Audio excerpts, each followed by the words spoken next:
Before we begin, I would like to thank Parakla sir for the book, The Crooked Timber of New India. I appreciate it not for the facts or the data that are provided in the book, because it's not very difficult to get the facts or data these days. You have mobile, you have AI, everything. But what is difficult is making it utmost accessible and understandable even to non-political students and youngsters. Thank you, sir, for doing that. And special thanks to Comrade Vijay Shankar for bringing it to Tamil. புத்தகம் வெளியானச்சு எல்லாரும் போய் பண்டிலாக book ஃபேரில் அதை வாங்கிட்டு reels shorts அப்படின்னு போட்டு தள்ளிட்டாங்க. இந்த 40 seat அப்படிங்கிற பாதுகாப்பு அரணில் அதுவும் ஒரு செங்கல் அப்படிங்கிறத நான் இங்கே குறிப்பிட்டுக்கிறேன். நான் இந்த தலைப்புலேருந்து கொஞ்சம் சம்மந்தம் இல்லாமல் பேசுகிற மாதிரி இருக்கும். அது ஏன் அப்படின்னா இந்த தலைப்பு, இந்த தேர்தல் திருடப்பட்டதா, எப்படி திருடப்பட்டது, அது ஏன் நம்ம கவனம் செலுத்தணும், அது எதிர்காலத்தில் என்ன விளைவுகளை ஏற்படுத்தும் அப்படின்னு தோழர் விளக்குவாங்க. ஆனால் எப்படி இந்த நிலைமைக்கு வந்தோம், இது ஏதோ ஒரு தேர்தலை கைப்பற்றனால வர விளைவு கிடையாது அப்படிங்கிறத பற்றி தான் நான் பேச போகிறேன். இந்த ஊர்லெல்லாம் ஒரு டைப் ஆஃப் வசனத்தை கேள்விப்பட்டிருப்போம். ஏண்டா அவன் கல்யாண வீட்டில் சொம்பு திருடும் போதே அவனை கட்டி வச்சு இழுத்துருந்தா அவன் இன்னைக்கு கோயில் நகையை திருடிட்டு நின்றுப்பானா? கேள்விப்பட்டிருக்கோமா? அப்போ இந்த தேர்தல், இந்த 79 சீட் அப்படிங்கிறது கோயில் நகை. இதற்கு முன்னாடியே இந்த பாஜக கூட்டம் பல கல்யாண வீட்டில் செம்பில் இருந்து இலவு வீட்டில் பிரியாணி குண்டான் வரைக்கும் எல்லாத்தையும் திருடி இருக்கு. அவங்க லிட்டரலி பிரியாணி குண்டான திருடுறாங்கிறது வேற விஷயம். நான் இங்கே கல்யாண செம்பு பிரியாணி குண்டான் அப்படின்னு சொல்கிறது என்னன்னா, இன்ஸ்டிடியூஷன்ஸ், இங்கே இருக்கிற இன்ஸ்டிடியூஷன்ஸை கைப்பற்றி இருக்கிறாங்க அப்படிங்கிறதான். இப்போ பொதுவாகவே இன்ஸ்டிடியூஷன்ஸ் பேசும்போது எல்லாருமே என்ன மாதிரியான ஒரு பதட்டத்துக்கு அதிருப்திக்கு வந்துட்டாங்கன்னா, என்னங்க திருப்பியும் அதே இடி சிபு சோரன், இப்போ ஹேமந்த் சோரனை கைது பண்ணுது, அரவிந்த் கெஜ்ரிவாலை கைது பண்ணுச்சு, இதைத்தானே திருப்பி பேச போகிறீங்க அப்படின்னா கிடையாது. இதில் ஒரு 4 வகைப்படுத்தியிருக்கேன். என்ன அப்படின்னா, எப்பவுமே அரசியல் அதிகாரத்துக்கு நெருக்கமாகும் அவர்கள் சார்பில் இயங்கும் இன்ஸ்டிடியூஷன்ஸ் ஒரு வகை. அதை பாஜக எப்படி தனதாக்கி கொண்டு முழுக்க தங்களோட அரசியல், பொருளியல் மற்றும் சமூகவியல் தேவைக்கு பயன்படுத்தி கொண்டது அப்படிங்கிறது முதல்ல. இரண்டாவது, அந்த இன்ஸ்டிடியூஷன்ஸோட இருப்பே தனக்கு எதிரானதாக பாஜக பார்த்த இன்ஸ்டிடியூஷன்ஸ். மூன்றாவது, பாஜகவோ இல்லை ஆளுபவர்கள் எவராக இருந்தாலும் அவர்களிடமிருந்து நம்மை காப்பாற்ற இருக்கிற இன்ஸ்டிடியூஷன்ஸ் மூணாவது வகை. நாலாவது வகை தான் ரொம்ப முக்கியமான வகை. ஏன் அப்படின்னா, சில இன்ஸ்டிடியூஷன்ஸ், இப்போ போஸ்ட் ஆஃபீஸ் மாதிரி இன்ஸ்டிடியூஷன்ஸை நம்ம தினசரி வாழ்க்கையில் நினைச்சே பார்க்க மாட்டோம். நம்ம நண்பர்கள்ட்ட பேசும்போதோ உறவினர்கள்ட்ட பேசும்போதோ எதுவுமே அதை பற்றி டிஸ்கஷனே வராது. எப்படின்னா அந்த சினிமாவில் சொல்லுவாங்க இல்லையா, ஒரு சினிமாட்டோகிராஃபர் எடிட்டருக்கு நல்ல ரோல் என்ன அப்படின்னா, அவங்க என்ன பண்ணியிருக்காங்கன்னு நம்மளுக்கு தெரியவே கூடாது, அவங்க இருக்கிறதே நம்மளுக்கு தெரியக்கூடாது அப்படின்ற மாதிரியான இன்ஸ்டிடியூஷன்ஸ். இந்த இன்ஸ்டிடியூஷன்ஸும் எப்படி பாஜக கைப்பற்றி அவர்கள் சார்பாக எடுத்துக்கொண்டது அப்படிங்கிறது தான். இப்போ முதல்ல இருக்கிறது நம்மளுக்கு முதல் வகை நம்மளுக்கு எப்பவுமே தெரிஞ்சது தான். ED, income tax, CBI, competition commission of India, இந்த மாதிரி நிறுவனங்கள். இப்போ இதுலேயே கூட பாமர மக்கள்னு கிடையாது, படித்த இளைஞர்களை எப்படி பார்க்குறாங்க அப்படின்னா, என்னங்க சும்மா ரைடு விட்டாங்கன்னு இதுக்கு அழுதுகிட்டே இருக்கிறீங்க. ஒரு கட்சி ஆட்சியில் இருக்கும்போது இந்த இன்ஸ்டிடியூஷன்ஸ்லாம் பயன்படுத்தி இன்னொரு கட்சிக்கு ரைடு விடுறது, கைது செய்கிறதும் வழக்கம் தானே. இப்போ ஜெயலலிதா அம்மா ஆட்சி காலத்தில் கலைஞர் கைது செய்யப்பட்டார் பாருங்கள். இப்போ நாயுடு ஆட்சிக்கு வந்தோடனே ரெட்டிக்கு ரைடு விடுறாரு, ரெட்டி ஆட்சியில் இருந்தபோது நாயுடுக்கு ரைடு விட்டார். இதெல்லாம் சகஜம் தானே அப்படின்னு கேட்குறாங்க. ஆனால் அவங்களுக்கே எப்போ பொறி தட்டுச்சு அப்படின்னா, இந்த இடி அப்படிங்கிற நிறுவனம் ஆத்தூரில் 2 தலித் விவசாயிகளுக்கு சம்மன் அமைச்சதுக்கப்புறம் தான், இல்லை இவங்க அந்த அரசியல் வேலை இல்லாமல் வேற ஏதோ வேலையை இந்த 10 வருஷத்தில் செஞ்சுக்கிட்டு இருக்காங்க அப்படிங்கிற ஒரு ரியலைசேஷனுக்கு ஃபஸ்ட்டு வராங்க. இப்போ நம்ம போய் 10 வருஷம் அவங்க என்ன பண்ணிருக்காங்க அப்படிங்கிறதுக்கு ஒரு சின்ன ஃபியூ எக்ஸாம்பிள்ஸ் சொல்கிறேன். ஸ்ரீ சிமெண்ட்ஸ் அப்படின்னு ஒரு சிமெண்ட் கம்பெனி இருக்குது, ஒரு பெரிய கம்பெனி. அவங்க ஒரு சிமெண்ட் கம்பெனியை அக்வயர் பண்ண பேச்சுவார்த்தை நடத்திட்டு இருக்காங்க. பேச்சுவார்த்தையெல்லாம் முடிஞ்சது, அவங்களுக்கு அந்த நம்பர்ஸும் உகந்ததாக இருக்குது, வாங்கப்படும் கம்பெனிக்கும் அந்த நம்பர்ஸ் உகந்ததாக இருக்குது, இன்னும் சைன் பண்ணுறது தான் மிச்சம். அந்த சிமெண்ட் கம்பெனி பேர் சங்கி சிமெண்ட்ஸ். பேரை நான் வைக்கல, பேரே சங்கி சிமெண்ட்ஸ் தான். இந்த டீல் முடியறதுக்கு ஒரு சில வாரங்கள் இருக்கும்போது competition commission of India Shree சிமெண்ட்ஸுக்கு ரைடு வருது. அதை கிளியர் பண்ணதுக்கப்புறம் தொடர்ந்து ஐடி ரைடுகள் இதெல்லாம் நடந்துக்கிட்டே இருக்கு. ஸ்ரீ சிமெண்ட்ஸ் பேக் பண்ணுது இந்த டீல்ல இருந்து. ஒரு சில மாதங்களில் அது அதானியின் கைக்கு போகுது. இதே போல கிருஷ்ணபுரம் போர்ட் இருக்கு, அதை நவயுகா குரூப் தான் மேனேஜ் பண்ணுது. நவயுகா குரூப்புக்கு தொடர்ந்து ஐடி ரைடுகள் வருது, அதுக்கப்புறம் அது அதானி கைக்கு போகுது. மும்பை ஏர்போர்ட் ஜிவிகே குரூப் அதை வந்து நிர்வகிக்குது. தொடர்ந்து அவங்களுக்கு இடி ரைடு வருது. அடுத்து அதானி கைக்கு போகுது. இன்னும் சொல்லிக்கிட்டே போகலாம். ஹோல்சிம் அப்படிங்கிற ஸ்விஸ் கம்பெனி தங்களோட இந்தியாவில் இருக்கிற செக்ஷனை விற்க பார்க்குது. அதுக்கு ஜேஎஸ்டபிள்யூ ஸ்டீல் வாங்கிக்கிறதுக்கு ரெடியாக இருக்குது. அவங்களுக்கு competition commission of India clearance தரல. பல சிக்கல்கள் ஏற்படுது. திடீர்னு பார்த்தா பிக்சர்லேயே இல்லாத அதானி வந்து அந்த நிறுவனத்தை வாங்குறாரு. இது வந்து ஒரு சில எக்ஸாம்பிள்கள் சொல்கிறேன். அதானி வாட்ச் அப்படின்னு சொல்லிட்டு ஒரு வெப்சைட் இருக்குது. நீங்கள் போய் பார்த்தீங்கன்னா இந்த மாதிரி ஒரு 40-50 எக்ஸாம்பிள் கொடுத்துருக்காங்க. எங்கெங்கெல்லாம் ரைடு விட்டதுக்கப்புறம் அதானிக்கு வந்து நிறுவனங்கள் போய் சேர்ந்துருக்கு அப்படின்னு. இது உடனே என்ன இதோட குறிக்கிடுவாங்க அப்படின்னா, ஓ அப்போ அதானிக்கு ED, CBI, IT, competition commission of இந்தியாலாம் வேலை பார்த்துருக்கு அப்படின்னா அது மட்டும் கிடையாது. இப்போ இதை வச்சுக்கிட்டு அவங்க என்ன பண்ணுறாங்க அப்படின்னா, நிறுவனங்களிடம் கொண்டு போய் எலக்டோரல் பாண்டுக்கு ஸ்குவீஸ் பண்ணுறாங்க. இப்போ போய் ஒரு ரைடு விட்டால் நிறுவனங்களுக்கு என்ன அப்படின்னா, இந்த யானை வரும் பின்னே மணி ஓசை வரும் முன்னே அப்படின்னு சொல்லுவாங்க இல்லையா, அந்த மாதிரி இடி முன்னாடி வந்துருச்சு இல்லை ஐடி முன்னாடி வந்துருச்சுன்னா பின்னாடி அதானி பாய் வராருப்பா அப்படிங்கிற ஒரு பயம். அதனால அவர்கிட்ட மொத்த கம்பெனி இழக்கிறதுக்கு இவன் ஏதோ ஒரு 100 கோடியோ 200 கோடியோ கேட்குறான், இவனுக்கு எலக்ட்ரல் பாண்டா கப்பம் கட்டிடுவோம் அப்படிங்கிறது தான். இது என்ன மாதிரியான ஸ்கீம்னா, நிறைய பேர் சூர்யாவோட சிங்கம் படம் பார்த்துருப்பீங்க. அதில் வந்து பிரகாஷ் ராஜ் போய் ஒரு கன்ஸ்ட்ரக்ஷன் ஓனர்கிட்ட போய் சொல்லுவார், ஐயா நான் உங்களுக்கு பாதுகாப்பு தர வந்திருக்கேன் அப்படின்னு. அந்த ஓனர் சொல்லுவார், எனக்கு எதுங்க பாதுகாப்பு அப்படின்னு கேட்பார். இல்லைங்க யாராச்சும் உங்கள்கிட்ட பணம் மிரட்டி காசு கேட்டு வருவாங்க அப்படின்னு. அப்படி யாருங்க வருவாங்க? நான் தாண்டா வருவேன் அப்படின்னு பிரகாஷ் ராஜ். அந்த மாதிரி இடி அப்படி தான் 10 வருஷம் செயல்பட்டுருக்குது. இது வந்து எலெக்ஷனுக்கு ஒட்டி, இதனால தான் அவங்களால எலெக்ஷனுக்கு ஒட்டிய வேலையும் செய்ய முடியுது. அது என்ன அப்படின்னா, தேசம் முழுக்க அவங்க அரசியல் ரீதியாகவோ பொருளியல் ரீதியாகவோ இல்லை சூழ்ச்சியாகவோ எதையோ ஒன்று போடுறாங்க. அங்கே சட்ட ரீதியாக செய்ய முடியாத எல்லாத்தையும் ஒரு அடைப்பெடுக்கும் பிளம்பரை போல ED, CBI, IT, competition commission of இந்தியாலாம் வேலை பார்த்துருக்கு. நம்மளுக்கு வந்து பெரிய அரசியல் தலைவர்கள் கைது செய்யப்படுறதான் தெரியுது. ஒன்றும் இல்லை, இப்போ ராஜஸ்தான் வந்து ஸ்டேட் அசம்பிளி நடக்குது, எலெக்ஷன் 2023 நடக்குது. அப்போ மேவாராஞ்சேன்னு ஒரு ஸ்டார் கேம்பெயினர் இருக்கார். அவர் போய் கேம்பெயின் பண்ண 1 சீட்டோ 2 சீட்டோ காங்கிரஸுக்கு வரும் அப்படின்ற வாய்ப்பு இருந்தோடனே அவரை சட்ட ரீதியாக எப்படியும் முடக்க முடியல அப்படின்னோடனே இடி அவரை கஸ்டடியில் எடுக்குது. இந்த கேஸ் வந்து சுப்ரீம் கோர்ட்டுக்கு போனதுக்கப்புறம் இல்லை கேம்பெயின் பண்ணுறது அவரோட அடிப்படை உரிமை, அதை பாதுகாக்க வேண்டும் அப்படின்னு விடுதலை செய்யுது சுப்ரீம் கோர்ட். அப்போ பாருங்க, அதனால தான் கடைசியில் 2 பேங்க் அக்கௌண்ட்டில் 500 ரூபா வச்சிருக்கிற விவசாயிகளுக்கும் ஈடு வருது. ஏன்னா அந்த ஊரில் இருக்கிற பிஜேபிக்காரு சட்டப்பூர்வமாக எல்லா இன்டிமிடேஷனும் ட்ரை பண்ணிட்டாரு, முடியலன்னும் போது ஈடு வருது. அப்போ இதுக்கு தான் இந்த இன்ஸ்டிடியூஷன்ஸ்லாம் இருக்குது. இதுக்கு மாறே கிடையாதா?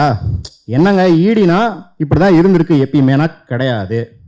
நம்ம எல்லாருக்கும் பிடித்த ஃபேவரட்டான பிரதமர் யாரு? யாராவது பதில் சொல்லுங்க. VP Singh, correct.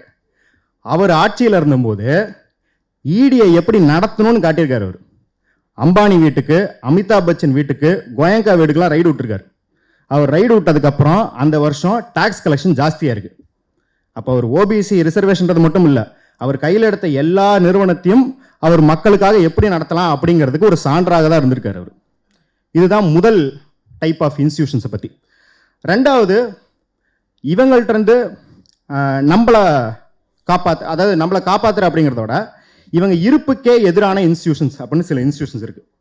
இப்போ இவங்க ஆட்சிக்கு வர்றதுக்கு முக்கியமாக ஒரு தாத்தா இருந்தார். அந்த தாத்தா பேர் என்ன? அண்ணா சார். நாங்களாம் இப்போ காலேஜில் படிச்சிருந்தோம். பயங்கரமாக உணர்ச்சி வயப்பட்டு அந்த India against corruption Facebook page இருக்கும், இன்டர்நெட்டில் வந்து இமெயில் அனுப்புவாங்க, பல்க் இமெயிலாம் அனுப்புவாங்க, எவ்வளோ கரப்ஷன் நடந்திருக்குன்னு இமெயில் அனுப்புவாங்க. அதெல்லாம் பார்த்து பயங்கரமாக வந்து ஓ இளைஞர்களுக்கு அரசியலில் பங்கு இருக்குது, சிம்புக்கு ரசிகர் மன்றம் இருக்குது அப்படின்னு வந்து உணர்ச்சி வயப்பட்டு தான் நாங்களாம் ஃபஸ்ட்டு அரசியலை வந்து விட்டு நோக்க ஆரம்பித்தோம்.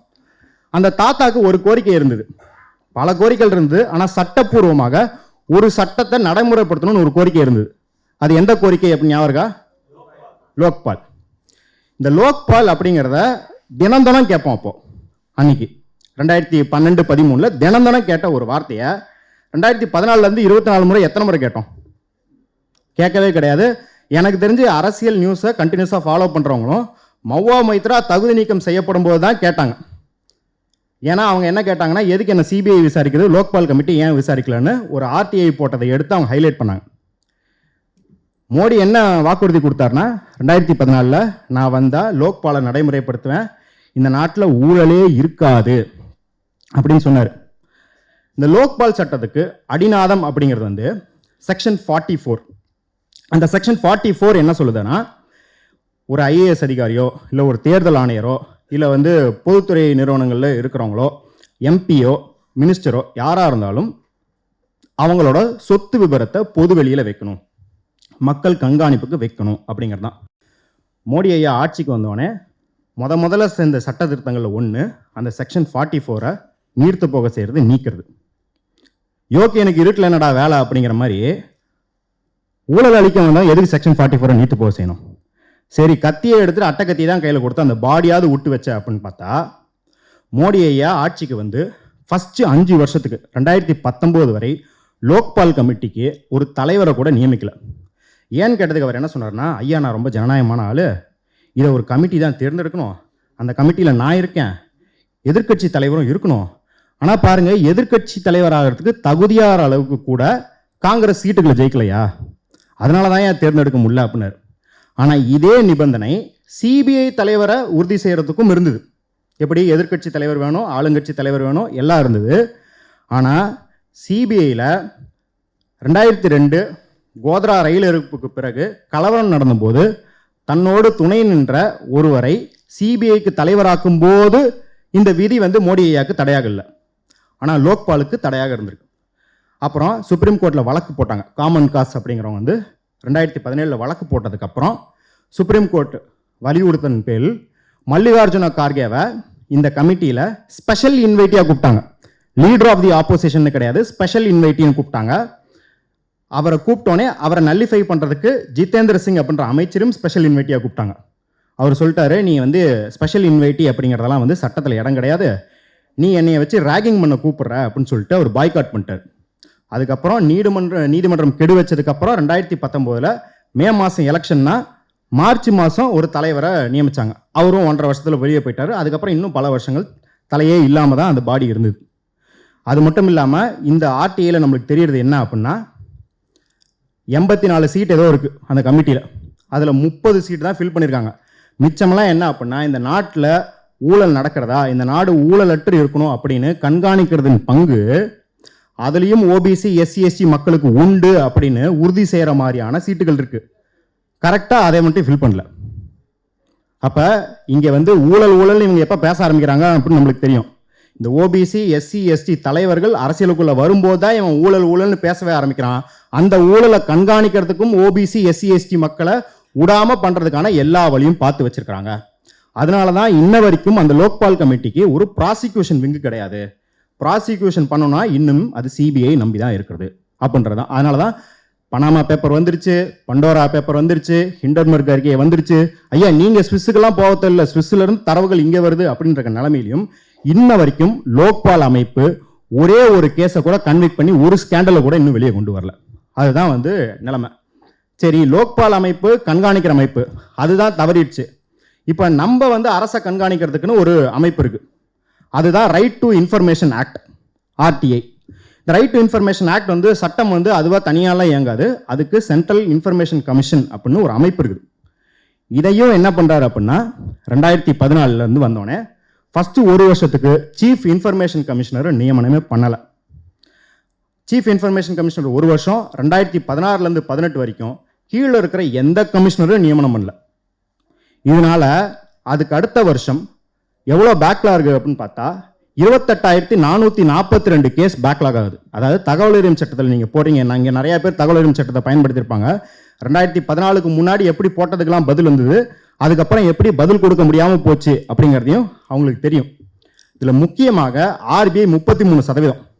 ஏன்னா அவன் வந்து டிமானிட்டைசேஷன், என்பிஏ நான் பர்ஃபார்மிங் அசட்ஸு, டிஃபால்டர்ஸ் அதாவது இந்த மெஹுல் சோஸ்கி, நீரவ் மோடி இவனுங்க மாதிரி வந்து கடன் வாங்கிட்டு எஸ்கேப் ஆனவங்களை பற்றிய டீட்டெயில்ஸ் எதை பற்றியும் ஆர்டிஐ தரவே கிடையாது.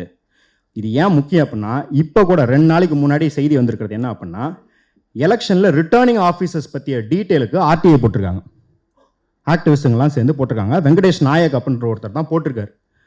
அதுக்கு கூட அந்த டேட்டா எங்கள்கிட்ட இல்லைன்னு ஆர்டிஐ எப்போ சொல்லுது? ஃபஸ்ட்டு சொல்லலை. ஃபஸ்ட்டு இந்த 30 டே டைம் பீரியடில் சொல்லாமல் அவர் அப்பீலுக்கு போனதுக்கப்புறம் இந்த டேட்டா எங்கள்கிட்ட இல்லைன்னு சொல்லுது. அப்போ அந்த அளவுக்கு ஆர்டிஐ சிதைச்சிருக்காங்க. இதோட ப்ரெசிடென்ஸை வச்சுக்கிட்டு தான் அவர் என்ன பண்ணுறாரு, ஓகே இனிமேல் நம்ம தகவலை வெளியே சொல்ல தேவையில்ல அப்படின்ட்டு கொரோனா காலத்தில் மக்கள் எல்லாம் உயிரிழந்துட்டு போது பிஎம் கேர்னு ஒரு பொட்டியை வச்சு 30,000 கோடியோ 40,000 கோடியோ அதில் சேர்த்துருக்காங்க. எவ்வளோன்னு இன்னும் கூட நம்மளுக்கு தெரியாது. அதில் 7 ஆர்டிஐ பெட்டிஷனையும் ரிஜெக்ட் பண்ணியிருக்காங்க. அதில் முக்கியமாக ஒரு பெட்டிஷனை ரிஜெக்ட் பண்ணும்போது அவங்க சொன்ன ரீசன் என்ன அப்படின்னா, இந்த பிஎம்ஓ ஆஃபீஸ், இந்த அலுவலகத்தின் திறன் உங்களுக்கு பதிலளிப்பதை விட வேறு சில சிறந்த காரியங்களுக்கு பயன்படும். பேசிக்கலி என்னென்னா, எங்களுக்கு வேறு வேலை இருக்குடா, உனக்கெல்லாம் பதில் சொல்ல முடியாது அப்படின்னு சொல்லியிருக்கு. இன்னொரு சுவாரஸ்யமான தகவல், எலெக்ஷனுக்கு மோடி ஐயா வந்து நான் இந்த படிப்பை படிச்சிருக்கேன், அந்த படிப்பு படிச்சிருக்கேன்லாம் வந்து கொடுக்குறாரு. அதில் அவர் நிஜமாலுமே அந்த படிப்பை படிச்சிருக்காரான்னு ஆர்டிஐ பெட்டிஷன் போட்டிருக்காங்க. அப்போ ஸ்ரீதர் ஆச்சரல்யோ அப்படின்ற இன்ஃபர்மேஷன் கமிஷனர் என்ன பண்ணுறாரு, யூனிவர்சிட்டியில் இப்போ வந்து சர்ச் பண்ண அலோவ் பண்ணுறாரு. உடனே அவர் மேலே ஒரு இன்வெஸ்டிகேஷனை போட்டு அந்த டிபார்ட்மெண்ட்டை அவர்கிட்ட தூக்கிறாங்க. இது எப்படி இருக்குன்னா, செந்தில் சொல்லுவார் இல்லையா, நமக்கு ஒரு கொரோனா தெய்வத்துக்கு போவோம், அந்த தெய்வத்துக்கு கொரோனா எங்கே போகிறது அப்படின்ற மாதிரி நம்ம ஆர்டிஐக்கு ரிப்ளை பண்ணலன்னா நம்ம இன்ஃபர்மேஷன் கமிஷனருக்கு எடுத்துகிட்டு போவோம். அவர் சொல்கிறாரு, யோ உங்க கூட சேர்ந்த பாவத்துக்கு என்ன இன்வெஸ்டிகேட் பண்ணுறாங்கய்யா, விட்டுருங்கய்யா அப்படின்னு. அப்போ இந்த அளவுக்கு தான் ரைட் டு இன்ஃபர்மேஷன் ஆக்டும் நம்மளுக்கு ஆக்சசபிளாக இருந்திருக்குது. நம்மளால் அவங்கள கண்காணிக்கவே முடியல. சரி, இதையெல்லாம் தாண்டி நம்ம இனிஷியேட்டிவ் எடுக்கல. நம்மளை பாதுகாக்கிறதுக்குன்னு சில இன்ஸ்டிடியூஷன்ஸ் இருக்குது, டெமோக்ராட்டிக் அதாவது அமைப்புகள் இருக்குது, கட்டமைப்புகள் இருக்கு இல்லையா, அதையும் பார்ப்போம். நேஷனல் கமிஷன் ஃபார் உமன் சொன்னவனே தெரியும், அதை எதுக்கு பேசிக்கிட்டு அதை ஒன்றுமே பண்ணுறதில்ல. ஹத்ராஸ் உங்களுக்கு தெரியும், ஒரு தலித் சிறுமி கூட்டு வன்புணர்வு செய்து கொல்லப்பட்டார். மணிப்பூரில் உலகமே வந்து வெட்கி தலை குனிகிற மாதிரி பெண்கள் நிர்வாணப்படுத்தப்பட்டு சொல்ல முடியாத கொடூரங்களுக்கு ஆட்படுத்தப்பட்டாங்க. அப்பையும் ஒன்றும் செய்யலை. அழுத்தத்துக்கு பிறகு அங்கே போனாங்க. பில்கிஸ் பானு வழக்கில் இவர்கள் பார்ப்பனர்கள் என்பதால் மேன்மையான குணம் படைத்தவர்கள் அப்படின்னு குற்றவாளியை விடுவிச்சதுக்கும் ஒன்றும் செய்யலை.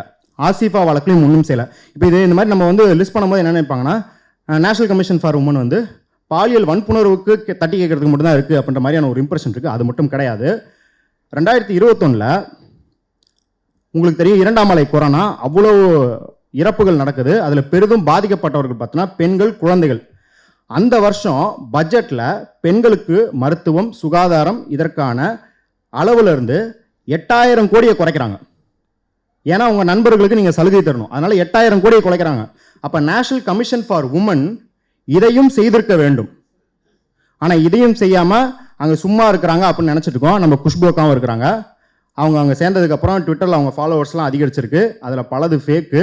அந்த ஃபாலோவர்ஸில் எப்படி ஃபேக்கோ அதே போல் இந்த வருஷம், அந்த 5 வருஷம் நேஷனல் கமிஷன் ஃபார் உமன் என்ன பண்ணுறதுன்னு பார்த்தா அதுவும் ஒரு ஃபேக் நியூஸை சேஸ் பண்ணிக்கிட்டு இருக்கு.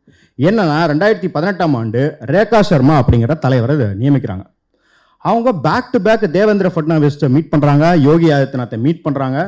எதுங்க என்ன தலை போகிற காரியம்னு இத்தனை மீட்டிங் நடத்துனீங்க அப்படின்னு பார்த்தா வெளியே வந்து பத்திரிகையாளர்கிட்ட சொல்கிறாங்க, இந்த நாட்டில் லவ் ஜிஹாதை எப்படி தடுக்கலான்னு பேசிக்கிட்டு இருந்தாங்க. லவ் ஜிஹாத்னா என்ன அர்த்தம்? இஸ்லாமிய ஆண்கள் இந்து பெண்களை வந்து கவர்ந்து இழுத்துட்டு கொண்டு போய் கன்வெர்ட் பண்ணிடுறாங்க அப்படின்னு.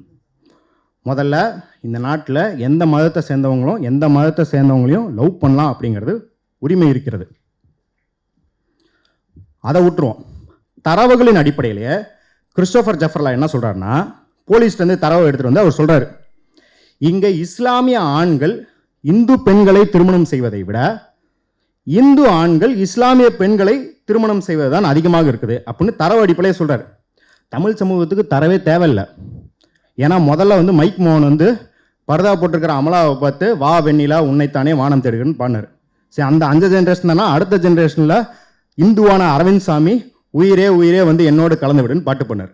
சரி, அதுக்கு அடுத்த ஜென்ரேஷனில் வராதுன்னு பார்த்தா பி வாசு மகன் வந்து அரபு நாடே அசந்து நிற்கும் அழகியா நீ எப்படின்னு பண்ணார். சரி, 90s கிட்ஸோட இது வழக்கொழிஞ்சு போயிருன்னு பார்த்தா இப்போதான் தமிழ் திரையுலகம் இஸ்லாமியர்களை நல்லவர்களாக காட்டி ஒரு படம் அடிச்சுன்னு மாநாடு படம் வந்தா அதுலேயும் மேர் சேலா அப்படிங்கிற பாட்டு ஒரு இந்து ஆணாகிய பிரேம்ஜி ஒரு இஸ்லாமிய பெண்ணை காதலிச்சு மனம் முடிக்கிறது தான். இதையும் நான் நக்கலாக இழிவாலாம் சொல்லலை. இந்திய சமூகத்தில் இதுதான் இயல்பு. ஏன்னா இந்திய சமூகம் இந்து கலாச்சாரம் அப்படின்னா கிடையாது. அதுக்காக மதசார்பற்ற கலாச்சாரம்னா அதுவும் கிடையாது.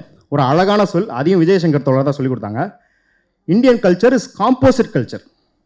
இங்கே வந்து இந்துக்கள், இஸ்லாமியர்கள், பௌத்தர்கள், சமணர்கள்னு எல்லாம் சேர்ந்த கல்ச்சர் தான் இந்திய கல்ச்சர். அப்போ பிரியாணிலேருந்து ஹிந்துஸ்தானி மியூசிக் வரைக்கும் இந்துக்கள் முஸ்லீம்கள் சேர்ந்து தான் நம்மளுக்கு வந்திருக்கு அப்படின்னும் போது வணிக உறவு, திருமண உறவு எல்லாமே இருக்கும் அதில். ஆனால் அந்த இயல்புக்கு எதிராக ஒரு கட்டுக்கதையை கட்டி இஸ்லாமிய வெறுப்பை நாடு முழுக்க பரப்புறதுக்கு மட்டுமே நேஷனல் கமிஷன் ஃபார் உமன் கடைசி 5 வருஷத்துல வேலை பார்த்துருக்கு.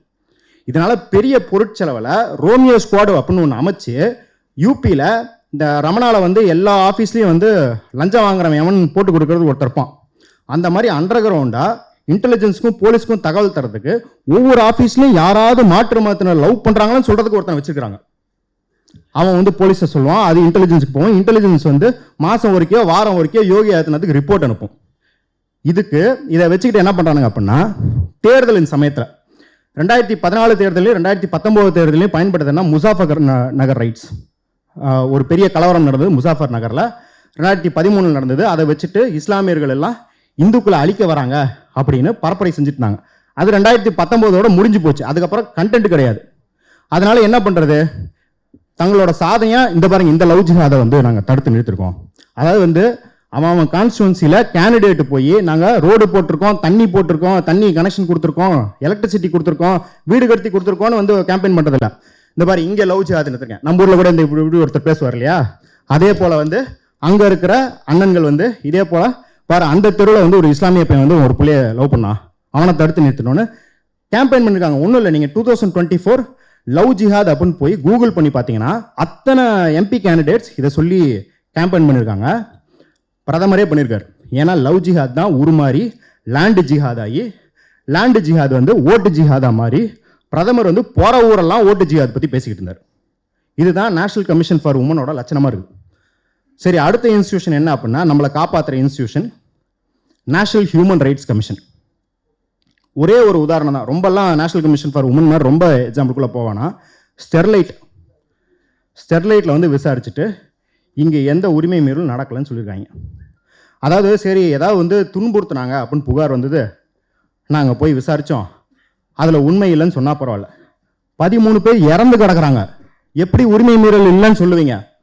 இப்போ இந்த காலனித்துவ அரசெல்லாம் இயங்கும்போது 19ஆம் நூற்றாண்டில் பார்த்தீங்கன்னா ஏதாவது ஒரு அசம்பாவிதம் நடந்துருச்சு காலனி படுத்தப்பட்ட நாட்டில் அப்படின்னா, பல நேட்டிவ்ஸ் இறந்துருக்காங்க, ஆனால் என் வெள்ளைக்காரன் யாருமே இறக்கல அப்படின்னா என்ன எழுதுவாங்க அப்படின்னா, no real people were harmed in this accident எழுதுவாங்க.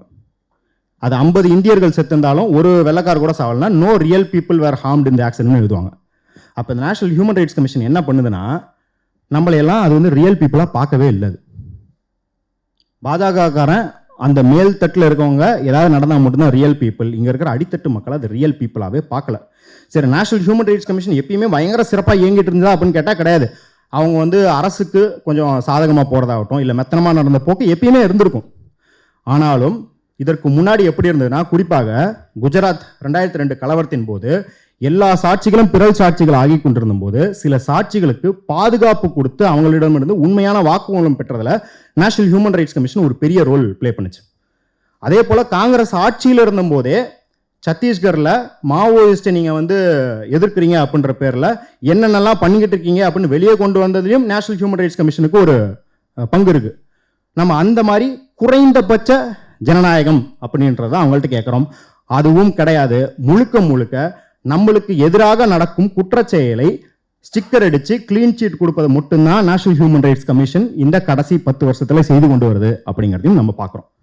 சரி, இப்போ நம்ம வந்து 2வது கேட்டகரி பார்த்துட்டோம், 3வது கேட்டகரியும் பார்த்துருக்கோம். அதில் கடைசியாக இப்போ நம்ம வந்து ஃபிட்னஸ்க்கு ஜிம்முக்கு போகிறோம், டயட் இருக்கோம், பல பழக்கங்களை குறைக்கிறோம், எதுவுமே வந்து சரியில்லை அப்படின்னா கடைசியில் டாக்டர்கிட்ட போகிறோம். அந்த மாதிரி இந்த கமிஷன்கள் எல்லாமே நம்மளை கைவிட்டும் போது நம்ம எங்கே போவோம்? ஜுடிஷியரிக்கு தான் போவோம், கோர்ட்டுக்கு தான் போவோம். அந்த கோர்ட்டை மாதிரி இவங்க விட்டு வச்சாங்களா? ஏன் இசிஐ பற்றி அத்தனை கேஸ் இருந்தும் கோர்ட் அவ்வளோ மெத்தனமாக இருந்தது? ஏன் வந்து மோடி ஐயா வந்து இவ்வளவு வக்கரமாக இவ்வளோ மதவெறியோட பேசிக்கிட்டு இருக்கிறாரு அப்படிங்கிறத கோர்ட்டுக்கு முன் வந்து கேட்கல? ஏன் அவங்க இருக்கிற ஊடகம் எப்போ பார்த்தாலும் இஸ்லாமியர்களுக்கு எதிராகவும் தலித்துகளுக்கு எதிராகவும் பழங்குடியினருக்கு எதிராகவும் பொய் பரப்பிட்டு இருக்கும்போது கோர்ட் இயங்கலை? அப்படின்னா அதுக்கும் அவங்க 2014 தூங்காமல் உழைச்சிருக்கிறாங்க. அதுதான் நேஷனல் ஜுடிஷியல் அப்பாயின்மெண்ட்ஸ் கமிஷன் அப்படிங்கிறத அமைக்கிறதுக்கு ஒரு பில் இருக்குது, ஜுடிஷியல் அப்பாயின்மெண்ட்ஸ் கமிஷன் பில் அப்படின்னு. அதில் இருக்கிற சில கூறுகள் நீதித்துறைக்கு ஒத்து வரல. அது என்ன கூறு அப்படின்னா, கொலேஜியம் வந்து ஒரு லிஸ்ட் ஆஃப் ஜட்ஜஸ் அனுப்பும் சென்ட்ரல் கவர்மெண்ட்டுக்கு. அதை அவங்க அப்ரூவ் பண்ணால் சுப்ரீம் கோர்ட்டில் இந்த ஜட்ஜு, ஹை கோர்ட்டில் இந்த ஜட்ஜு அப்படின்லாம் போடுவாங்க. இப்போ அதில் என்ன சொல்கிறாங்க அப்படின்னா, யூனியன் கவர்மெண்ட்டுக்கு சில கேண்டிடேட்ஸை ரிஜெக்ட் பண்ணுற உரிமை இருக்கிறது. அதுவும் என்னென்ன காரணம்னா, வழக்கமாகவே நம்ம சொல்லுவோம் பாஜக குமார் அதை உள்ளவை எதுக்கு எடுத்தாலும் தூக்குற அப்படின்ற மாதிரி, நேஷனல் செக்யூரிட்டி, தேசிய பாதுகாப்பு.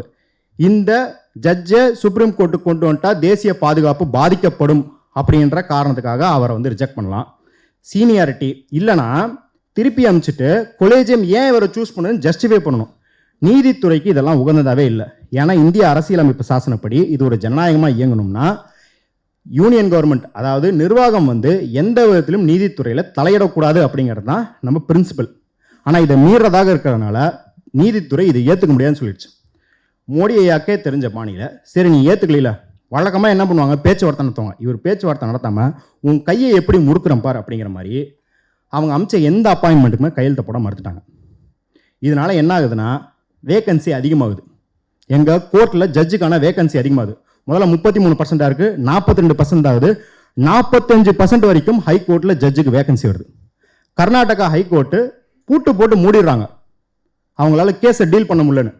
முதல் முறையாக இந்திய வரலாறில், எனக்கு தெரிஞ்ச உலக வரலாறையாக கூட இருக்கலாம், இந்திய வரலாறில் 2015 தலைமை நீதிபதி தாக்கூர் இதே மாதிரி ஒரு மேடையில் பேசிட்டு இருக்கும்போது மோடி பக்கத்தில் உட்காந்துருக்காரு, அழுகிறாரு. அவரால் கண்ட்ரோல் பண்ண முடியாமல் அழுகிறாரு. ஐயா எங்களால் முடியலங்கய்யா, கோர்ட்டு பேக்லாக் அவ்வளோ இருக்குது, நாங்கள் 24 மணி நேரம் உழைச்சா கூட முடியாதுன்னொன்னே மோடி ஐயா எந்திரிச்சு போய் எப்படி ஆறுதல் சொல்கிறாருன்னா, இஸ்ரோ சேர்மனுக்கு எப்படி ஆறுதல் சொல்கிறாருன்னு நீங்கள் பார்த்துருப்பீங்க, முகமது ஷமிக்கு எப்படி ஆறுதல் சொன்னாருன்னு பார்த்துருப்பீங்க.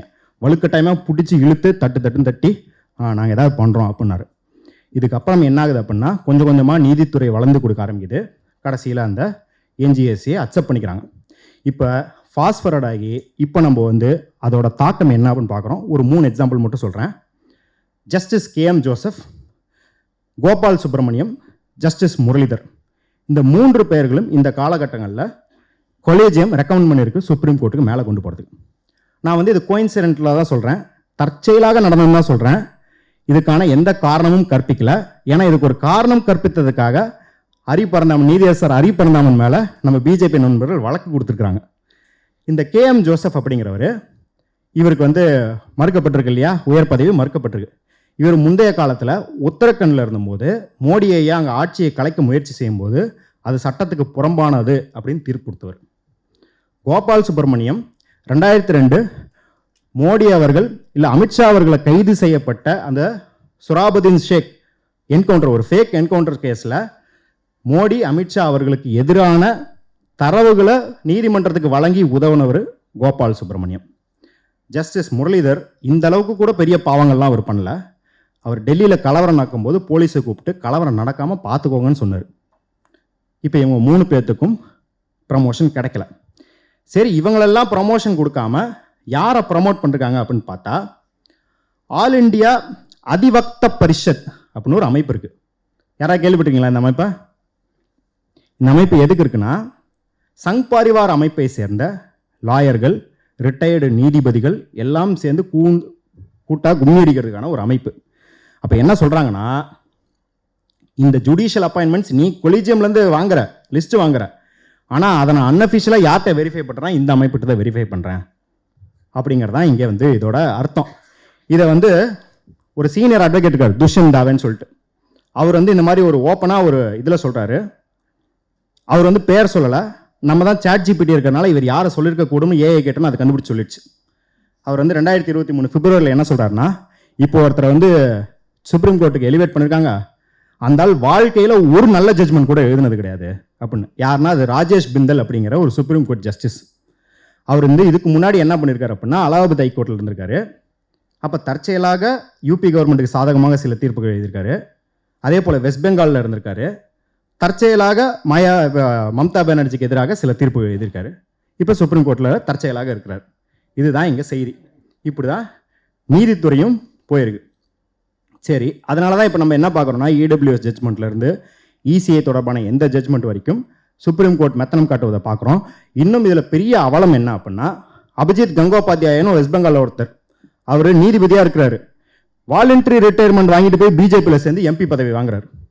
ஓப்பனாக சொல்கிறாரு, நான் வந்து ஆர்எஸ்எஸோட தொடர்பில் தான் இருந்தேன், அவங்க சித்தாந்தத்தின் பேரில் தான் நான் என் வாழ்க்கையை அமைச்சிக்கிட்டேன். இன்னும் ஒரு கொடுமை என்னன்னா, ஒரு டிவி ஷோவில் அவரை கேட்குறாங்க, காந்தி ரேபிட் ஃபயர் இதை சூஸ் பண்ணுறீங்களா அதை சூஸ் பண்ணுறீங்களா, பிரியாணியை சூஸ் பண்ணுறீங்களா மசாலோட சூஸ் பண்ணுறீங்களா அப்படின்ற மாதிரியான ஷோவில் காந்தியா கோட்சேவா அப்படின்னு கேட்டோன்னே யோசிச்சுட்டு இதை வந்து ஒரு பெரிய விவாதமாக எடுக்கணும். நம்ம இதுக்கு என்னால் எளிமையாக பதில் சொல்ல முடியாது. இது காந்தி சவர்கர் கூட கிடையாது, காந்தி கோட்சேக்கே. இப்படி ஒரு நபர் நீதிபதியாக இருந்திருக்கிறாரு, வாலண்டரி ரிட்டையர்மெண்ட் வாங்கிட்டு பிஜேபியில் போய் நேராக சேர்ந்து எம்பி பதவி வாங்கியிருக்காரு. இன்னும் ரிட்டையர் ஆகாமல் இந்த மாதிரி பல பேர் இருக்கிறாங்க. இந்தியாவில் இதுக்கு முன்னாடி 90கள் வரைக்கும் பார்த்தீங்கன்னா ஒரு நீதிபதி, சுப்ரீம் கோர்ட்டில் நீதிபதி வெளியே வந்து அரசியலுக்குள்ளே போவது அப்படின்றது வந்து 6 வருஷம், மினிமம் 6 வருஷமாவது கேப் இருந்திருக்கு. இது விதி கிடையாது. ஒரு 6 வருஷம் 7 வருஷமாவது கேப் இருந்திருக்கு. நிறைய பேர் 15 வருஷம் கழிச்சு 20 வருஷம் கழிச்சு போயிருக்காங்க. முதல் முறையாக ரஞ்சன் கோகோய் தான் தீர்ப்பு எழுதி ரிட்டையர் ஆகிட்டு 7 மாசத்துல பாஜக எம்பி ஆனவர். அப்போ தொடர்ந்து நீதித்துறை எப்படி இருக்கு அப்படின்னா, நீதித்துறைக்குள்ள இருந்து உங்கள் விசுவாசத்தை ப்ரூவ் பண்ணீங்கன்னா வெளியே வரும்போது உங்களுக்கு பதவிகள் கிடைக்கும். இல்லை நீதித்துறையிலே நீங்கள் கீழ் மட்டத்திலேருந்து உங்கள் விசுவாசத்தை உறுதி செஞ்சீங்க அப்படின்னா மேல் மட்டத்துக்கு உயர்வீங்க அப்படிங்கிற மாதிரி நீதித்துறை மாற்றப்பட்டு இருக்கிறது. அது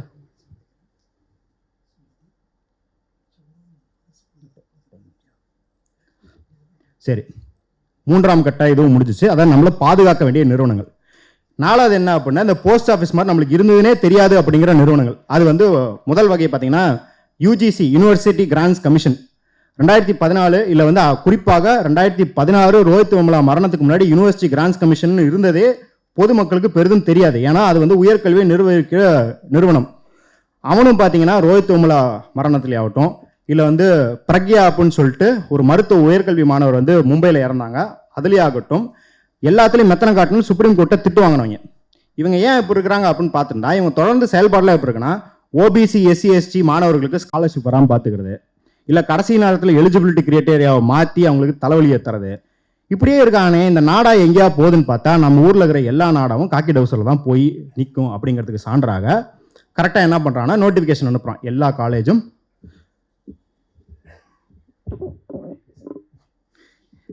காலேஜும் பகவத்கீதை படிக்கணும், இருக்கிற ஆசிரியர்கள்லாம் இதில் குருகுல பயிற்சி எடுத்துக்கணும் அப்படிங்கிற மாதிரி. கடைசியில் எந்த பாயிண்ட் வரைக்கும் வந்துட்டான்னா, எலெக்ஷனை முன்னிட்டு மோடி அவர்களின் செல்ஃபி பாயிண்ட்டை எல்லா இடத்துலையும் வைக்கணும் அப்படிங்கிற அளவுக்கு. உனக்கு என்ன வேலை, கல்வி நிறுவனத்தில் எதுக்குது அப்படிங்கிற அளவுக்கு. அதே போல் தான் என்டிஏ. இப்போ என்டிஏ பற்றி நான் சொல்லவே தேவையில்ல. ஒரு நீட் எக்ஸாம் 2 லட்சம் பேர் எழுதுகிற, 3 லட்சம் பேர் எழுதுகிற நீட் எக்ஸாம் நடத்த வக்கில்ல. 2.5 கோடி பேர் ரயில்வே எக்ஸாம் எழுதுறாங்க. அதெல்லாம் ஒரு காலத்தில் நல்லா நடந்துட்டு. ஆனால் இன்னைக்கு 2 லட்சம் பேர் எழுதுகிற நீட் எக்ஸாமை உருப்படியாக நடத்த முடியல. ஏன்னு பார்த்தா அதில் தலைமை பொறுப்பு வகிக்கணும்னா அதில் ஒரு கிரிட்டேரியா என்னன்னா, அஃபிஷியல் கிரிட்டேரியாவில் அன்ரிட்டன் ரூல், நீங்கள் சங் பரிவார் அமைப்பை சேர்ந்தவராக இருக்கணும். இப்போ சங் பரிவார் அமைப்பை சேர்ந்தவர் தான் யூபிஎஸ்சிக்கு இருந்திருக்காரு, அவர் தான் என்டிஏக்கு வந்திருக்காரு. ஒரு 3 மாதம் முன்னாடி எக்ஸாம் போஸ்ட் பண்ணப்போ என் நண்பன் சொல்லும் போது என்ன சொன்னா, என்னடா இவனுங்க வந்து இதே நடத்த வக்கில்லாமல் இருக்காங்க, அங்கே பாரு யூபிஎஸ்சி எப்படி செழிப்பாக நடத்திட்டு இருக்காங்க பாரு அப்படின்னு. இப்போ தான் தெரியுது, அந்த பூஜா அப்படின்ற கேஸ் வந்ததுக்கப்புறம் தான் தெரியுது யூபிஎஸ்சி எவ்வளோ செழிப்பாக நடத்திக்கிட்டு இருக்காங்கன்னு. இதில் வந்து இந்த கேஸ்க்கு உள்ளே போனால் தான் தெரியுது, அந்த பொண்ணு மட்டும் தவறு கிடையாது. அந்த கேஸ்க்குள்ளே போகும்போது தான் தெரியுது, யூபிஎஸ்சியில் இருக்கிற அதை நடத்தும் பலர் கோச்சிங் சென்டரோட தொடர்பு வச்சிருக்கிறாங்க. சிலபஸ் எப்படி வகுக்கிறதுலேருந்து எக்ஸாம் எப்படி கண்டக்ட் பண்ணுறதுன்றது வரைக்கும் எல்லாமே இது ஒரு நெக்ஸஸாக செயல்பட்டுருக்குது. அப்போ இந்த கடந்த 5 வருஷத்தில் கோச்சிங் சென்டர்கள்லாம் வளர்ந்து இந்திய கிரிக்கெட் அணிக்கே ஸ்பான்சர் பண்ணுற அளவுக்கு எப்படி வந்திருக்குது அப்படிங்கிறத இப்போ பார்க்குறோம். இது மாதிரி எக்ஸாம்பிள் சொல்லிக்கிட்டே போகலாம். எஸ்பிஐ சேர்மனுக்கு வந்து பதவி நீட்டிப்புக்கு ரிட்டையர் ஆனதுக்கப்புறம் பதவி நீட்டிப்பு கொடுக்குறாங்க. அவர் போய் விசுவாசமாக 5 நிமிஷத்தில் கொடுக்க வேண்டிய டேட்டாக்கு வந்து எனக்கு 6 மாதம் டைம் வேணும்னு சுப்ரீம் கோர்ட்டில் கேட்குறாரு.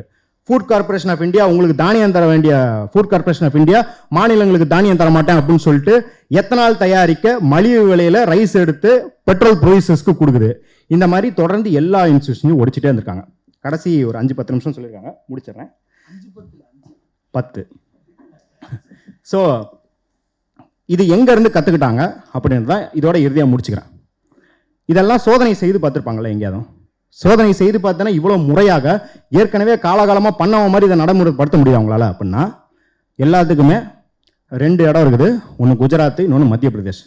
குஜராத்தில் 2002 கலவரத்துக்கு அப்புறம் ஆர்மி லெப்டினன்ட் ஜெனரல் போய் பார்த்துட்டு சொல்கிறாரு, இந்த hierarchy in higher police is highly politicised, எங்களால் ஒன்றுமே பண்ண முடியலன்னு. என்ன அப்படின்னா, கலவரம் நடந்த எந்த இடத்துலையும் ஹையர் மட்டத்தில் டிரான்ஸ்ஃபர் கிடையாது, சஸ்பென்ஷன் கிடையாது. இங்கே நம்ம வந்து ஒரு 2 பேர் இறந்துட்டா 10 பேர் இறந்துட்டாலே அங்கே எஸ்பிலேருந்து கமிஷனர் வரைக்கும் எல்லாத்தையும் மாற்றிடுவோம், இல்லை சஸ்பெண்ட் பண்ணிடுவோம். அந்த மாதிரி எந்த நடவடிக்கையும் எடுக்க கிடையாது. மாறாக விவேக்னு ஒருத்தர் ஒரு மசூதியை உடைக்கிறதுக்கு அந்த போலீஸ் எஸ்பி போய் தடுத்து நிறுத்துக்காரு, அவருக்கு டிரான்ஸ்ஃபர். ஆனால் 200 பேர் ஒரு இடத்துல கொல்லப்பட்டிருக்காங்க, 200 முஸ்லீம்கள் ஒரு இடத்துல கொல்லப்பட்டிருக்காங்க. அதுக்கு இன்சார்ஜாக இருந்த ஒரு டெபுட்டி கமிஷனர் அடுத்த வருஷமே ஏடிஜிபி ஆக்கப்படுறாரு. இப்போ வந்து போலீஸ்லேருந்து அங்கே வந்து பேட்டி கொடுக்குறாங்க. அவர் என்ன சொல்கிறாருன்னா, போலீஸ் அப்படிங்கிறவங்களும் வந்து சமூகத்தோட சேர்ந்தவங்க தானே, அப்போ சமூகத்துக்கு ஒரு வெறுப்பு இருந்தால் அது போலீஸுக்கு தானே இருக்கும். The police are part of the social milieu அப்படின்ற சொல்கிறார். சொன்ன ஒரு பேர் என்னன்னா பிசி பாண்டே. பாண்டேனாலே நம்மளுக்கு இப்படி தான் இருப்பாங்க அப்படிலாம் நம்ம சொல்ல முடியாது. ஏன்னா இப்படி சொன்னதுனால தான் ராகுல் காந்தி மேலே கேஸ் போட்டு விட்டாங்க. அதை தவிர நம்மளும் செய்யக்கூடாது. ஸோ இந்த மாதிரி நடக்குது. இவங்களுக்கு எல்லாத்துக்கும் அந்த பிசி பாண்டே அடுத்து சிபிஐக்கு அடிஷ்னல் டைரக்டர் வர்றார்.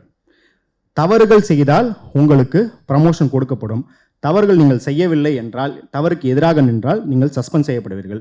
அதனால தான் இன்றைக்கி ஸ்ரீகுமார்லேருந்து சஞ்சீவ் பட் வரைக்கும் எல்லாரும் உள்ளே போகிறதையும் நம்ம பார்க்குறோம். இதில் நீதித்துறையும் அவங்க இப்படி தான் பண்ணியிருக்காங்க. பப்ளிக் ப்ராசிக்யூட்டர் எல்லா கேஸ் அசைன் பண்ணுறது, நீங்கள் வந்து குற்றவாளிகளுக்கு தண்டனை வாங்கி கொடுக்கணும். ஆனால் குற்றவாளிகள்லாம் உங்களோட விஹெச்பி பஜ்ரங்கில் சேர்ந்து வேலை பார்த்தவன். ஒரு இடத்துல பாரத் பட்னு ஒருத்தர் சொல்கிறார், நான் ஒன்றும் சோர்ஸின் அடிப்படையெல்லாம் சொல்ல, எல்லாமே வந்து டாக்குமெண்ட் பண்ணப்படுது. அந்த பாரத் பட் அப்படிங்கிற பப்ளிக் ப்ராசிக்யூட்டர் சொல்கிறாரு, அவர் அந்த கைதிகள்கிட்ட சொல்லியிருக்காரு, டேய் நான் உனக்கு தண்டனை வாங்கி தருண்டா, கோர்ட்டில் பார்த்தா என்னை பார்த்தா சிரிக்காதரா, அப்படியே மூடிட்டு உட்காந்துருந்தீங்கன்னா நான் அவங்கள்ட்ட பேசி கேஸை வாபஸ் வாங்க வச்சுறேன்றார். இப்போ இந்த மாதிரி ஆட்கள் தான் பப்ளிக் ப்ராசிக்யூட்டராக இருந்து அடுத்து ஜட்ஜ் ஆகி ஹைகோர்ட்டில் ஜட்ஜ் ஆகி கடைசியில் சுப்ரீம் கோர்ட்டுக்கு வரதுக்கான வழியை பண்ணியிருக்காங்க. இதை குஜராத்தில் பழகியிருக்கிறாங்க. இது போலீஸுக்கும் நீதித்துறைக்கும். ஐயா பயப்படாதீங்க, முடிச்சிடறேன். இதே போல் நிர்வாகத்துக்கு மத்திய பிரதேசில் என்ன பண்ணியிருக்கிறாங்க அப்படின்னா, அதில் தான் அந்த வியாபம். இப்போ எல்லா கட்சிகளும் பெரிய கட்சிகள்லாம் ஊழல் பண்ணுவாங்க. அதோட செயல்முறை எப்படி இருக்குன்னா, அந்த ஊழல் வந்து பற்றி ஏதாவது புகார் வந்துருச்சு, செய்தியில் வந்துருச்சுன்னா என்ன பண்ணுவாங்கன்னா, கொஞ்சம் காலத்துக்கு ஆற போட்டுட்டு அதுக்கப்புறம் அதை திருப்பி ரீஸ்டார்ட் பண்ணுவாங்க. ஆனால் பாஜகவோட உக்தி எப்படி இருக்குன்னா, அதை பற்றி புகார் வந்துருச்சு, அந்த ஊழல் வெளியே தெரிய ஆரம்பிக்குது அப்படின்னா, முதல்ல நம்ம 10 பேரை கூப்பிடு, என்ன பண்ணுறேன்னா அந்த துறையில் இருக்கிற எல்லா அதிகாரியும் நீக்கிட்டு இவனை போடு, இதையே ஃபுல் டைமாக பண்ணுவோம் அப்படின்னு. 2006 சிவராஜ் சிங் சௌஹான் ஆட்சி பொறுப்பு ஏற்றும்போது வியாபம் அப்படிங்கிற ஊழல் பற்றி யார் புகார் கொடுக்குறா? கம்யூனிஸ்டுகள் கொடுக்கல, காங்கிரஸ்காரங்க கொடுக்கல, சமூக ஆர்வலர்கள் கொடுக்கல, முன்னால் ஆர்எஸ்எஸ்காரே கொடுக்குறாரு. ஏன்டா நான் கஷ்டப்பட்டு டாக்டருக்கு படித்தேன், கூட பார்த்தா எல்லாம் காசு வாங்கிட்டு வந்து உட்காந்துருக்கிறான் அப்படின்னு. வந்தவொடனே புகார் வந்தோடனே என்ன பண்ணுறாரு சிவராஜ் சிங் சௌஹான், ஓ இது நல்ல திட்டமாக இருக்கே அப்படின்னு சொல்லிட்டு, இனிமேல் வியாபம்ங்கிறது மெடிக்கல் எக்ஸாமுக்கு மட்டும் கிடையாது, 46 துறைக்கு எக்ஸாம் இவன் நடத்தட்டும் அப்படின்ட்டார். நடத்தினதுக்கப்புறம் உச்சநீதிமன்றம் பல புகாருக்கு அப்புறம் 2013 சொல்கிற தரவு என்னன்னா, ஒரு வருஷத்தில் மட்டும் 75 லட்சம் விண்ணப்பதாரர்கள் இதால் பாதிக்கப்பட்டிருக்கிறார்கள். ஒரே வருஷம் 2013 மட்டும் 1200 டாக்டர்ஸை போலி டாக்டர் சீட்டு வாங்கினவங்கள போலி அப்படின்னு சொல்லி வெளியேற்றிருக்கு. அப்போ 10 வருஷம் நடந்த இந்த ஊழலில் எத்தனாயிரம் டாக்டர்கள் போலியாக உருவாக்கப்பட்டிருப்பாங்க. இவன் தான் நம்மளுக்கு நீட் நடத்துகிறான். இதனால தான் இவன் நீட் நடத்துகிறாங்கிறத நம்ம அப்பத்துலேருந்தே சொல்லிக்கிட்டு இருக்கோம். இப்போ இதில் முக்கிய குற்றவாளிகள் பேர்லாம் சொல்கிறேன், நீங்களே தீர்மானிச்சுக்கோங்க. ஃபஸ்ட்டு கைதாரவர் எஜுகேஷன் மினிஸ்டர், அவர் பேர் வந்து லக்ஷ்மிகாந்த் சர்மா. அவரோட தம்பி, அவரை தான் ஆஃபீஸர் அண்ட் ஸ்பெஷல் டியூட்டி அப்படின்னு போடுறாங்க, அவர் பேர் சுதீர் சர்மா. ஒரு பிகாம் படித்த ஒருத்தரை இந்த மெடிக்கல் எக்ஸாமுக்கு இன்சார்ஜாக போடுறாங்க. ஏன்னா இவங்க தானே தகுதின்னு பேசுவாங்க. இவங்க எந்த தகுதியில் போட்டிருக்காங்கன்னா, அவர் பேர் ஓபி சுக்லா. ரிங் லீடர்ஸ் வச்சிருக்கிறாங்க. ஒருத்தர் பேர் CK மிஸ்ரா, பங்கஜ் திரிவேதி, மிஸ்ரா, சுக்லா, சர்மா. இவங்கெல்லாம் சேர்ந்து ஒரு உன்னதமாக இந்த நாட்டில் கல்வியை வளர்த்த எப்படி ஊழல் மயப்படுத்துவது வியாபமை. அதாவது நீங்கள் வந்து எல்லா எக்ஸாம்லையும் பார்த்துருப்பீங்க, இங்கே நடக்கிற எக்ஸாம்லேயே புரோக்கர் பயலுக்கு சுற்றிட்டு இருப்பாங்க. காசை வாங்கிட்டு பேப்பர் சேஸ் பண்ணி தரோம், பேப்பரை லீக் பண்ணுறோம், இல்லை எக்ஸாம் எழுதி பாஸ் பண்ணதுக்கப்புறம் உங்களுக்கு போஸ்டிங் வாங்கி தரோன்னு. மத்திய பிரதேசில் இந்த புரோக்கர் பயல்கள்லாம் அரசு வேலையில் இருந்திருக்காங்க. இதுக்கே அரசு பணி நியமனம் செஞ்சுருக்கு. ஸோ இதன் வாயிலாகத்தான் நம்ம என்ன புரிஞ்சுக்கிறோம் அப்படின்னா, குஜராத்தை பார்த்து போலீஸு, CBI, ED அங்கே குஜராத்தில் யாரெல்லாம் நல்லா பெர்ஃபார்ம் பண்ணாங்களோ அவங்கெல்லாம் இதில் போட்டிருக்காங்க. அதே போல தான் கியானேஷ்குமார் ECI தலைவராக இருந்தவரும், தம்பி நீ போய் காஷ்மீர் 370 நடைமுறைப்படுத்துறத, இந்த நீக்கத்தை நடைமுறைப்படுத்துறத பார்த்துக்கோ, ஓ சூப்பராக செயல்பட்டியா, வா ராமர் கோயில் திறப்பு விழா நடத்துகிறோம், அதற்கான டெஸ்க் இன்சார்ஜ் ஆயிரு, ஓ அதையும் நல்லா பார்த்துக்கிட்டியா, இவன் சூப்பராக வேலை செய்கிறான்ப்பா, நம்மளால வேலை செய்கிறான்ப்பான்னு எலெக்ஷன் கமிஷனுக்கு போட்டது. இதுதான் குஜராத் மாடல். அதே போல தான் NTA இன்னைக்கு எல்லா மாணவர்களின் எதிர்காலத்தையும் கேள்விக்குறியாக்குற NTA மத்திய பிரதேசிலேருந்து ஒரு மாடல் எடுத்து இம்ப்ளிமெண்ட் பண்ணியிருக்காங்க. கடைசியாக என்ன சொல்லி முடிச்சுக்க விரும்புகிறேன் அப்படின்னா, இதை ஏன் நம்ம வந்து கவனிக்கணும், இந்த இன்ஸ்டிடியூஷன்ஸ் பறிபோறதை ஏன் கவனிக்கணும்னா, நம்ம திராவிட மாடல் அப்படின்னு பெருமையாக சொல்கிறோம். அது திராவிட திட்டங்கள் இல்லாமல் ஏன் ஒரு மாடலாக இருக்குது அப்படின்னா, படித்தவர்கள் நம்மளே நிறையா டைம் அதை வந்து வெறும் ரிசர்வேஷன் ஆகவும் சில சமூக நலத்திட்டங்களாகவும் பார்க்குறோம். ஆனால் இது ரெண்டுமே இன்ஸ்டிடியூஷனல் பில்டிங் அப்படின்றது இல்லாமல் இருந்தால் போயிருக்கும், நம்ம கையிலேயே இருந்திருக்காது.